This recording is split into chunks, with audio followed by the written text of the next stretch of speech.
Kementerian Kehutanan juga bekerja keras melakukan pembersihan kayu-kayu yang hanyut di bawah banjir, sekaligus juga melakukan monitoring dan evaluasi kepada kurang lebih hampir 24 izin pengusahaan hutan di 3.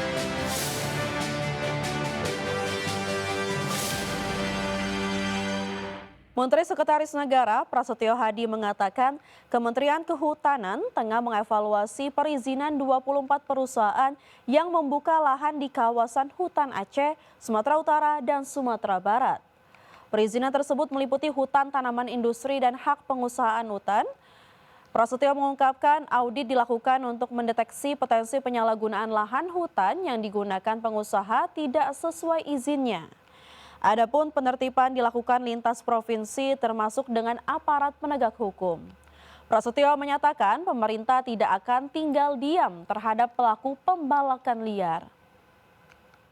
Kementerian Kehutanan juga bekerja keras melakukan pembersihan kayu-kayu yang hanyut di bawah banjir, sekaligus juga melakukan monitoring dan evaluasi kepada kurang lebih hampir 24 izin pengusahaan hutan di 3 provinsi baik HTI maupun. Emiten Jaringan Laboratorium Layanan Kesehatan Terkemuka di Indonesia, Prodia Widya Husada, menyiapkan langkah strategis besar untuk tahun 2026.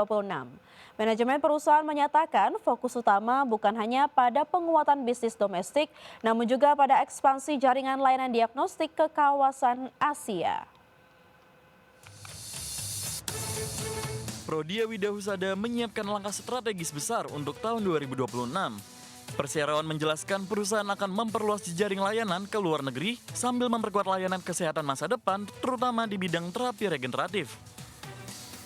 Langkah ini didukung oleh sinergi dengan PT Prodia Stem Cell Indonesia, di mana Prodia memiliki saham 30% sebagai bagian dari strategi memperkuat posisi di terapi sel pungka dan layanan medis inovatif. Ekspansi regional ini dipandang sebagai upaya PRDA untuk menjawab permintaan layanan diagnostiknya semakin kompleks serta mendorong pertumbuhan bisnis di tengah tantangan ekonomi global. Di tengah persaingan industri kesehatan dan dinamika kinerja keuangan, strategi ini diproyeksikan memberikan dampak positif jangka panjang pada posisi PRDA sebagai pemain utama diagnostik di Asia Tenggara. Dengan memperluas jaringan ke negara-negara tetangga dan fokus pada layanan terapi regeneratif melalui kolaborasi strategis, PRDA memperlihatkan langkah agresif untuk memperkokoh posisi di pasar regional sekaligus merespon kebutuhan layanan kesehatan masa depan. Berbagai sumber IDX Channel. PT Telkom Indonesia Tbk terus menjalankan strategi korporasi untuk menjaga pertumbuhan bisnis di tengah tekanan industri teknologi komunikasi dan transformasi digital nasional. Namun demikian, meski sepanjang Januari hingga September 2025, pendapatan konsolidasi tercatat sekitar 109,6 triliun rupiah. Manajemen menempatkan average revenue per user sebagai salah satu pilar utama mendorong kinerja ke depannya. PT Telkom Indonesia Tbk terus menjalankan strategi korporasi untuk menjaga pertumbuhan bisnis di tengah tekanan industri telekomunikasi dan transformasi digital nasional. Sepanjang periode Januari hingga September 2025, pendapat konsolidasi Telkom tercatat sekitar 109 triliun rupiah, sementara laba bersih mengalami penurunan menjadi sekitar 15 triliun rupiah, mencerminkan tantangan kinerja yang dihadapi perusahaan. Meski demikian, manajemen Telkom menegaskan bahwa stabilitas average revenue per user atau ARPU menjadi salah satu kunci utama dalam menjaga kualitas pendapatan perusahaan. Stabilnya ARPU dinilai penting untuk mempertahankan kinerja segmen data dan layanan digital, terutama di tengah ketatnya persaingan operator telekomunikasi. Untuk mendorong pertumbuhan jangka panjang, Telkom juga menjalankan restrukturisasi aset dan bisnis, termasuk optimalisasi infrastruktur serta unit usaha strategis. Langkah restrukturisasi tersebut diarahkan untuk memperkuat bisnis digital dan konektivitas sebagai pilar utama pertumbuhan Telkom ke depan. Dengan menempatkan ARPU sebagai fokus strategis sambil mengoptimalkan dan merestrukturisasi aset perusahaan, Telkom berharap dapat meningkatkan efisiensi operasional sekaligus memperkuat fondasi bisnis di segmen digital untuk pertumbuhan jangka panjang. Berbagai sumber IDX Channel. Pemirsa, PT Petrindo Jaya Kreasi Tbk atau Cuan melalui anak usahanya resmi menjadi pemegang saham PT Singaraja Putra Tbk atau SINI. Langkah ini memperkuat sinergi bisnis antara Prajogo Pangestu dan Happy Hapsoro di sektor batubara. Anak usaha Cuan PT Kreasi Jasa Persada memborong 94,94 juta saham SINI. Jumlah tersebut setara dengan 19,14% dari total modal ditempatkan dan disetor SINI. Transaksi ini memperkuat posisi Cuan sebagai pemegang saham strategis di emiten batubara milik Happy Hapsoro.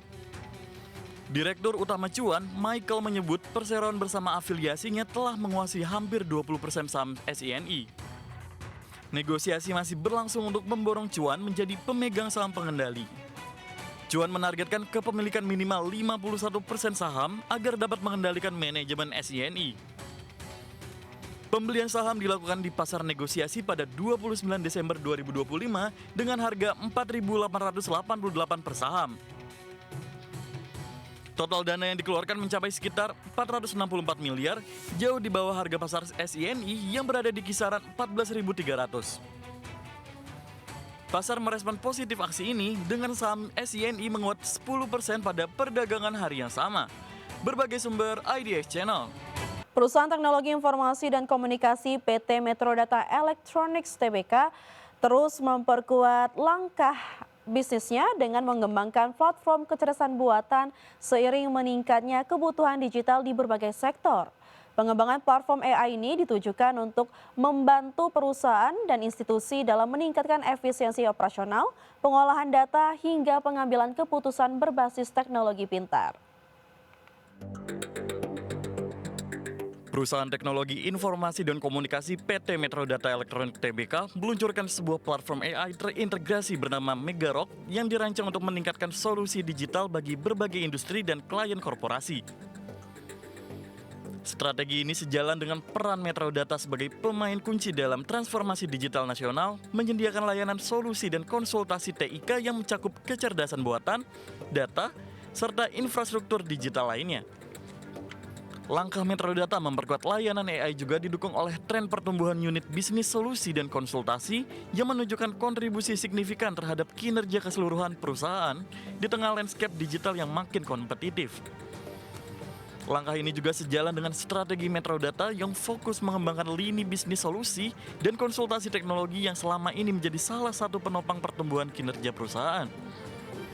Dengan menghadirkan platform AI seperti Megarock, Metrodata berharap dapat memperluas daya saingnya dan mempercepat adopsi teknologi pintar di berbagai sektor industri, dari korporasi besar hingga pelaku usaha menengah.